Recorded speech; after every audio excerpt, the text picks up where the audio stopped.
Le cadre de concertation des acteurs du secteur de l'eau, de l'hygiène et de l'assainissement du département du Mono vient de renaître de ses cendres après quelques années de léthargie. Le dysfonctionnement de cet organe de concertation des acteurs de l'eau, de l'hygiène et de l'assainissement du Mono a alourdi les peines des populations de ce département, d'où l'importance et même l'urgence de sa réactivation selon le maire de Grand Popo, dont la commune abrite la session 2024 de cet organe. Grand Popo est une commune entourée d'eau.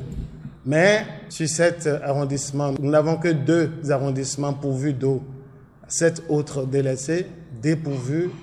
Vous allez constater, comprendre l'urgence et l'importance. La tenue de la présente session n'a été possible qu'avec le soutien financier de la GIZ, une structure qui s'occupe de la gestion intégrée des ressources en eau et la préservation de l'environnement. La GIZ, à travers le programme AGIO, appuie l'État béninois dans sa politique de gestion durable des ressources en eau et de l'assainissement du cadre de vie. Dans le département du Mono, comme dans les autres zones d'intervention au Bénin, les actions du programme sont concentrées sur la gestion intégrée des ressources en eau et la gestion des eaux usées et des boues de vidange.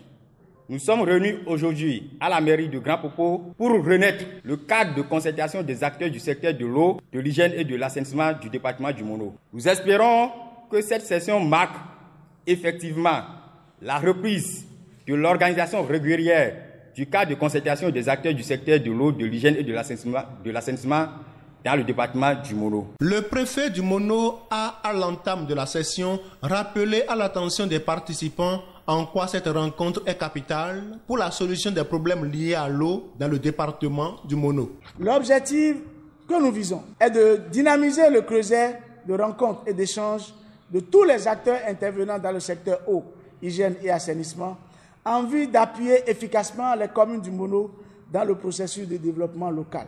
Pour l'atteinte de cet objectif, il faudra, au cours de la présente session, présenter les réformes, les textes et lois qui régissent le secteur de l'eau, de l'hygiène et de l'assainissement, présenter les actions à mener dans le secteur pour le compte du département du Mono, actualiser l'arrêté préfectoral du cadre départemental de concertation des acteurs du secteur de l'eau, l'hygiène et l'assainissement du Mono, recueillir les recommandations issues de la session et veiller à leur mise en œuvre pour faciliter la collaboration entre les acteurs du secteur afin d'améliorer la synergie de leurs interventions dans le département. Plusieurs communications sur les réformes dans le secteur de l'eau, les opportunités à saisir par les élus communaux et la réglementation des forages en République du Bénin nourrissent désormais l'espoir des maires du Mono pour des solutions efficaces aux problèmes liés à l'eau dans leur commune.